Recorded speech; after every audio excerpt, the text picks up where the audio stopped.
Manchester United have a good record at home in this fixture, but they aren't the favourites this time around. Let's hear from Ole Gunnar Solskjaer. Of course, there's been loads of players away, and I think that's been the case for everyone. But the mood here is always good. We've come a long way on what you call the culture, the environment that we're working in, and it's a positive one. It's working towards something, and you know, the staff, the players, they know when it's Liverpool coming up, it's a game that's going to be watched by so many. And when you sign for Man United, this is the first one you look forward to every year when the fixture list comes out, because at home against one of the main rivals, that's always been a big fixture, and you want to. It's a chance to for them to, as I did in a couple of times, to get in the history books. However, Manchester United in 12th place in the Premier League table. They've only taken 9 points from their opening 8 games, in contrast to the league leaders Liverpool, who are, of course, top of the pile with a maximum 24 from their opening 8 games. And historically, between these two sides, there have been points, if we take it all the way back to maybe even the 60s, 70s and 80s, when one side has been on top, but it's never been an easy fixture. Or you've had sides in 2014, I think it was, when Liverpool were going for the title, and that's the last time they won against Manchester United at Old Trafford there.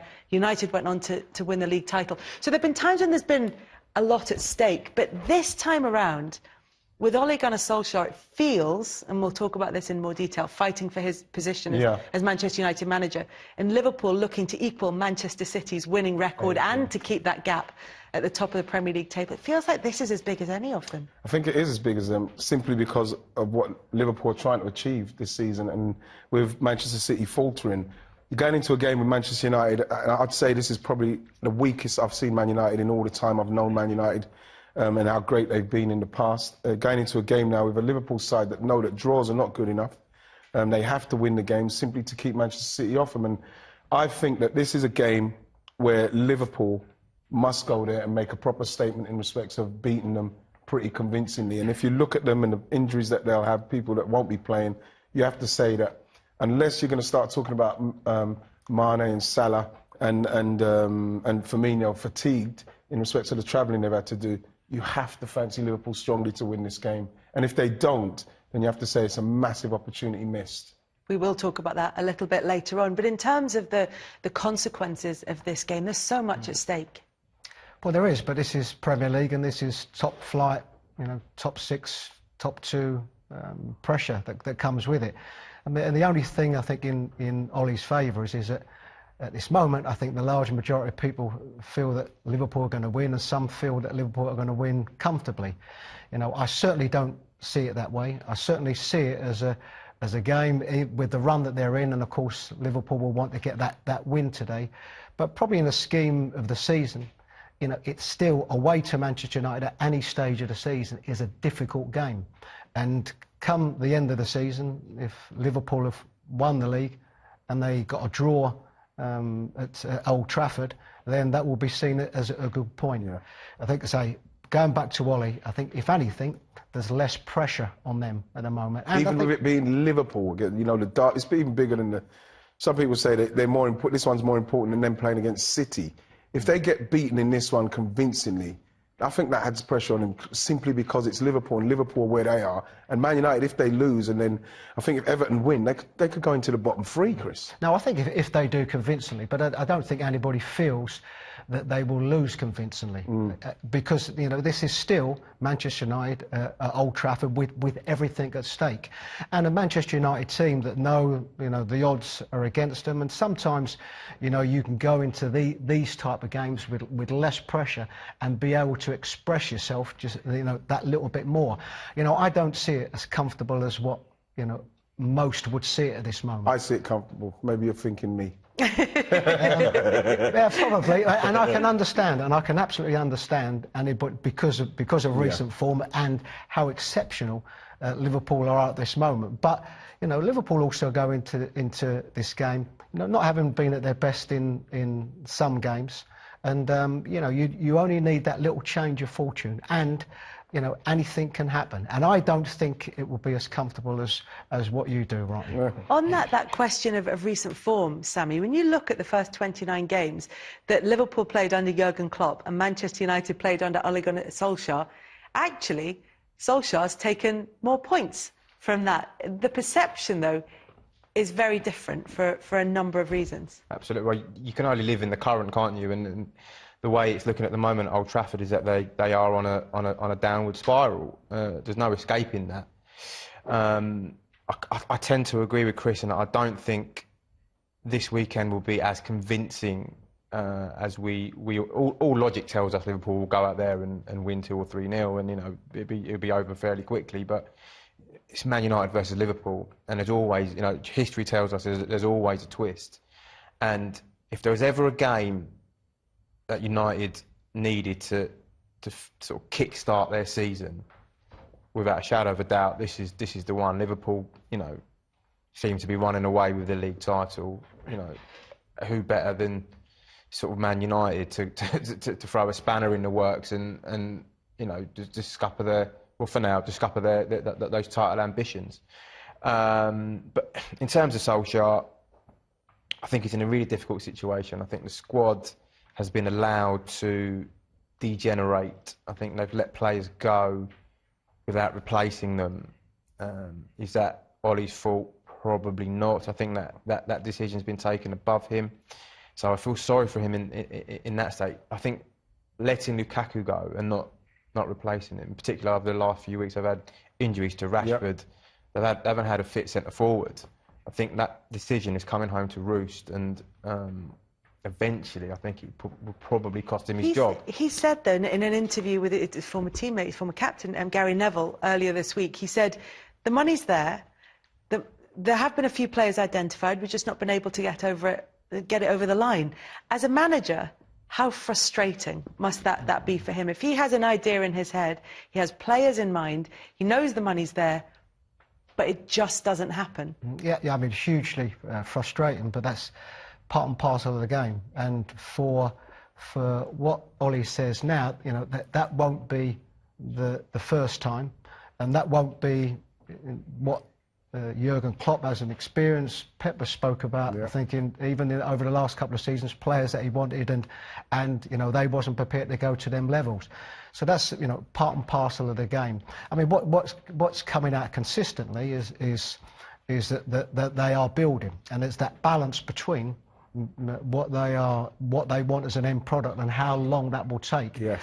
I think that the general sense of opinion is their recruitment in the summer has been very good, and I don't think anybody will go against that. So whether that will then take another, you know, couple of windows to get where they are, but again, it's that balance between, you know, where they're going to be in that period of time and how quickly they want it. You know what, when you saw that graphic as well, when you see how they matched up, I think that what I look at when I see it is that Klopp, for me, and when you look at where Liverpool are now, I'm not saying it can't happen for Ole Gunnar Solskjaer, but he seemed to have a structural plan to what he was doing and the way they were going to play and the way they were going to get there. And you look at Man United at the moment, and I don't know how they're going to get there in respect of what how Ole wants them to play to actually progress like Liverpool have progressed. So I think that's quite misleading for me. It's also skewed as well by the fact that Manchester United had that great start under life with Ole Gunnar Solskjaer in charge, and that it feels that it's tailed off. And I think Sam was saying about it, it feels like they're on a downward turn rather than an upward turn. It's important, this game. Yes, for Ole Gunnar Solskjaer, yes, for Manchester United and their fans, and the fact that it is against Liverpool, but also for the players themselves to pick themselves up after that defeat by Newcastle. Yeah, and it was a poor defeat. You know, you can't take anything away from Newcastle, but it's a game where the Man United team, like I say, it's not a great team, but they have still got they are Man United players. There is a certain level and standard that you have to reach, and I think that they were far below it.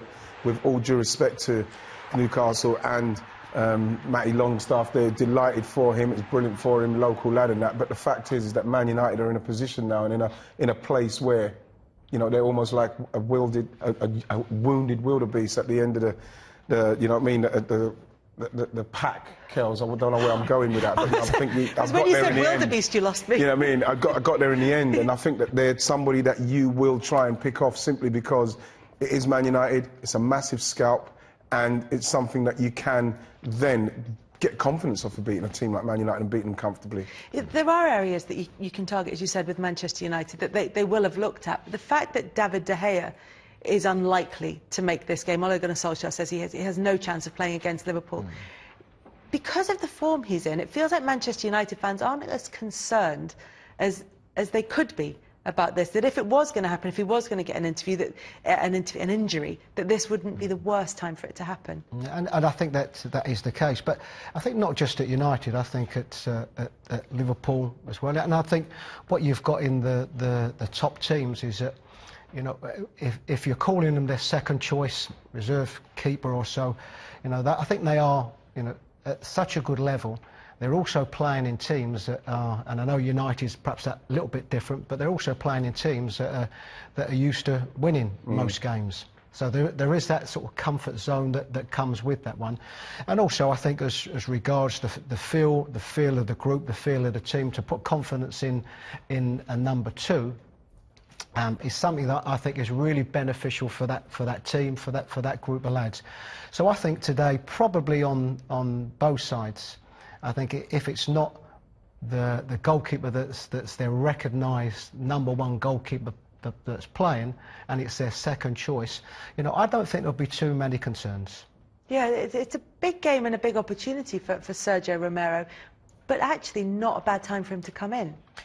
Totally, you know, for all intents and purposes, we're not expecting United to come out of this sort of smelling of roses, so he's probably going to have a busy day, so he's going to have a lot of work to do. You know, he's not expected to single-handedly prevent Liverpool from going and winning that game. So in that sense, you know, it's probably not a bad game for him to go into. Equally, on the other side of the coin, if Liverpool are in the groove and they start playing and attacking like the way we know that they can, it could turn out to be a bit of a horrid day for him. So, you know, it swings and roundabouts in terms of that. At the other end of the pitch, you've got the problems with the goalkeepers. But in terms of getting the goals, we've all mentioned Marcus Rashford, and it's, apart from injuries, it's been a slightly torrid time for him at Manchester United of late. It doesn't look as though his performances have had the sparkle that they had, certainly when he's played previously. But he had such a good time on the international break. What can that do for him coming back to play for Manchester United? Well, you're hoping that the fact that he's gone to England, and obviously the number 9 and the main man is Harry Kane, and he just goes in and he plays his part there. And, you know, we saw him the other day, and we're not saying that Bulgaria are the greatest international side we've played against, but he looked like he had a weight off his shoulders. And I think that just confidence in the way he took his goal, the skill, the way he came inside and smashed it. I think you have to say that you could feel that there's a lot of pressure on him at Man United now that they haven't got it's like Sammy said, they haven't got the number 9, which they've not replaced because they put faith in Marcus Rashford and Martial, who unfortunately is still injured. You know, you could feel that he's got the weight of the world on his shoulders. So what you're hoping is that him scoring that goal and playing how he did, it will come back and he'll kind of show that form for Man United, simply because they need him to do that. And that's the thing. Against Bulgaria, they don't really need him to do it. Just need him to just play well. But Man United need him to put in a performance like that. And I still think he's so young. He's still trying to get to grips with being a consistent top player. And he's under pressure to be that. What he is doing, though, is scoring against top 6 sides. He's got 10 goals against them so far. He's got goals against Chelsea, Arsenal, Liverpool, Man City and Tottenham. And that's you know, a third of the number of goals that he's scored. There's something about the way he plays, the way he approaches matches that suits these big occasions. I mean, I think there's no question in his ability. Mind you, another interesting fact is that, you know, I think United have missed Martial, and that's probably not something that you would have said last season, you know, where perhaps he was in and out. But I think with the thing with Rashford and I think the number 9 and you know, in some circumstances, it's not, you know, the burden of being that number 9 straight down the middle player. It's whether his strength is, you know, straight down the middle, or somebody that's been given a little bit more licence, wide coming in, and I think it's about where they see him best. But certainly playing down the middle, there's a responsibility of scoring goals. But he's playing in a United side at the moment that's, their form is fluctuating. Yeah. But I think there's no doubt about the quality of his play, because generally, when you're looking at number 9s, it is about who they score against. And sometimes you might be critical of the ones that are scoring goals but not scoring against, the top teams with the best defences, and he has that ability to do that. Where do you think he could cause most damage against Liverpool? Where would you play him in this game? I think they'll go 4-3-3. I think probably for where they are at the moment and the options that they've got, he's better suited down the middle. But if I looked at when Ollie first came in, that number 9 was more of a withdrawn number 9, and if anything, if I'm looking at their penetrating runs, were from the 2 wide ones. So, it's either, I think, maybe that little bit deeper, which I think as a 9, which I don't think suits him. So I think probably from a wider position, but whichever side, if he played in a wide position, whichever side, I think you've got to give him more licence. Yes. So whoever he's playing with, if it's him and a Mata more the responsibility to drop back into a midfield role and give Rashford more of a licence to break lines. Meanwhile, Premier League champions Manchester City hold the record currently for successive Premier League wins, but Liverpool could match their tally of 18 with victory at Old Trafford. So here's Jurgen Klopp.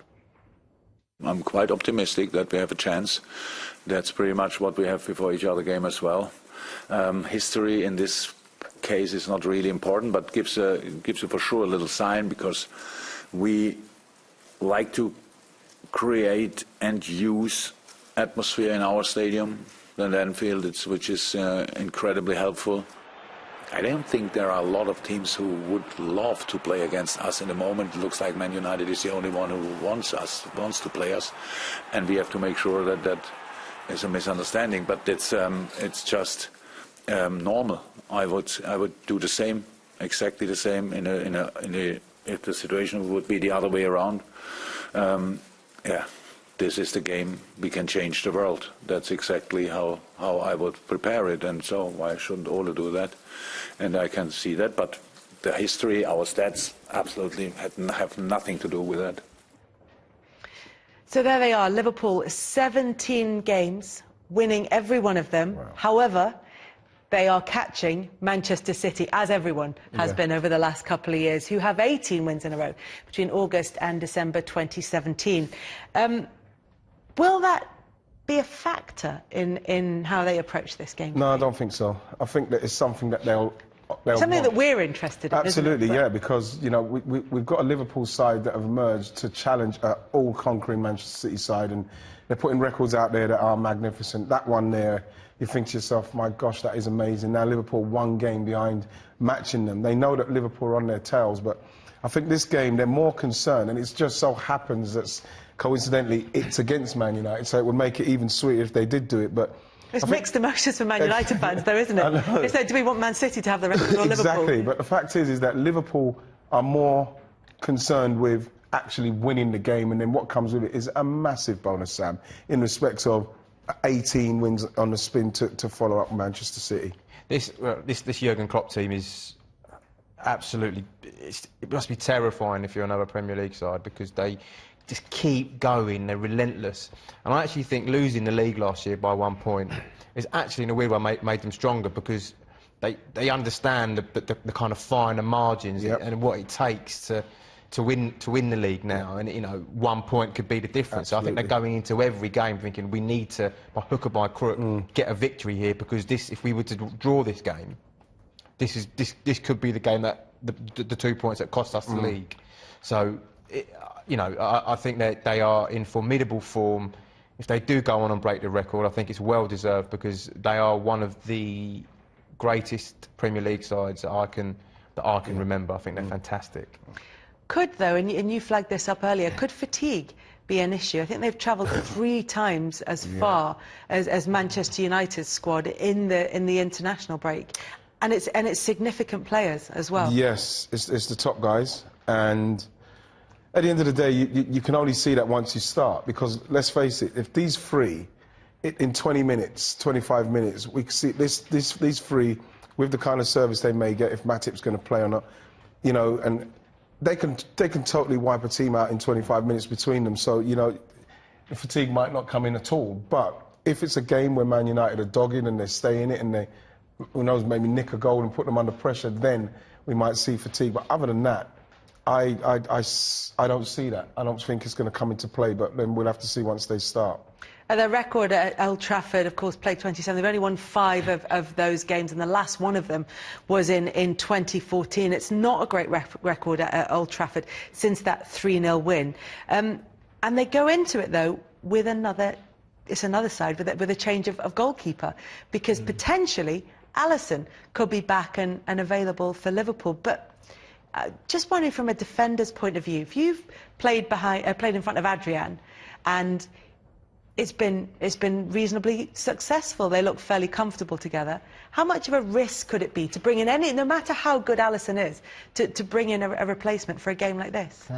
No, I don't think it's that much of a risk. I think when you're a team that's in the form that they're in, the rhythm that they have, that defend as well as they defend, then no, I don't think it is that big a risk. And I think it's about momentum. I think it's also having faith in the players that are going to play. You know, ultimately the manager will make that decision, and probably on most occasions, you know, the manager will go with his #1 player because he has faith in him and feels it's right for him to come back in. Nobody's 100% sure of his levels in the week, but I don't think it's that much of a risk. I think when you're talking about two outstanding goalkeepers and somebody that's come in that's performed as well as what he has, I don't think it's that much of a risk. It's just been unexpectedly good from Adrian. I think that's the thing. It's not the fact that he's coming into, but the fact that when Alisson went, you could. I was at Anfield working at the game, and you could sense the anxiety in the Liverpool crowd, and they thought their record, or who was a record-breaking goalkeeper, is out.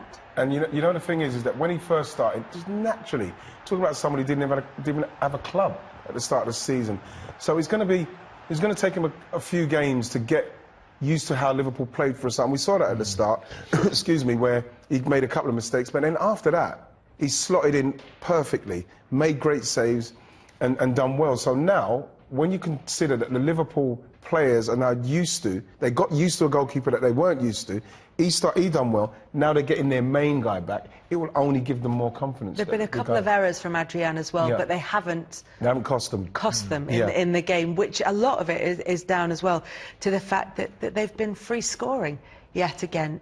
Salah, there's been some criticism of him for having a sort of slightly slow start to the season, but it feels as though he often has a slow start to the season while still managing to keep his numbers up. Absolutely, and you know, I think maybe a lot of the focus in terms of defenders goes on Mo Salah, and it might give someone like Sadio Mane or Firmino a bit more licence to find the space. So wherever you look across that Liverpool front three, it's frightening. You've got Origi as well on the bench, who he scored the goal in the Champions League final. So they're blessed with options.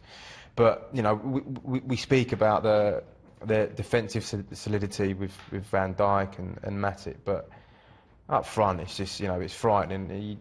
You don't envy some of the defenders that have to go up against these guys, because here, there, and everywhere you need, you know, their eyes at the back of your head to keep tracking them. And that, for me, how United's defence deals with that front three will be the key to the game, because as you said, if they click in the first 20 minutes, that game could be out of sight inside the first 20-25 minutes. If they can sort of stay compact and be dogged and to stay in the game, then that's where they'll have a chance. But Mo Salah hasn't scored or assisted against Manchester United. Do you think they have done that in the past? What Sammy said, which is they've looked after him. They've made sure that he doesn't have a contributing part of the game. Yeah, possibly, and particularly when you've got in effect two right-footed player and a left-footed player on opposite sides, so their biggest strength coming in field and making sure to make sure that you're playing away from their strengths. But what you've got in all three are three players that, you know, that don't necessarily have to play well. I think that when you look at these, what you have to do is when you see a team, sometimes you have a team that it just doesn't happen for, and when you look at these these chances, he's getting chances. If he's not getting chances against a team, and because I didn't see any instances there where you think, oh, they're not marking him and they're not taking care of him because he's got space. He's just put it that side of the post. The goalkeeper's made saves. I think that it's the kind of game tomorrow where he could probably sort that out. I remember Ian Rush didn't score against Man United for ages. It was uncanny, and then he just scored against them. I think that same thing's going to happen with Mo. No, not get in your head, do you not think? No. I mean, if there's even as maybe more so if you're creating the chances and they're not going in, that you can start. Your mind can play tricks on you that way. Yeah, but you do start thinking, oh God, I can't score against them. I remember I couldn't score against Michael in the league, man. It was like when I was getting ready to play, I was thinking I'm going to score today. And you're thinking about it. I don't know if he's doing that, but at the same time, you know, he's somebody that's still getting chances. And you have to fancy him. He's going to take one of those, especially maybe with the second goalkeeper. It might bounce for him. I don't think that all that stuff makes any difference in this game because they're so much more superior to Man United at the moment. I think it's just down to them to go out and play their game and then put the pressure on United. And just remind me, did you score against Peter Schmeichel in the league eventually? No. See, it doesn't always come to an end, but you did in... Yeah, in the Community Shield and a couple of... It's not the same, he always tells me as well. It's a nightmare. That's Manchester United against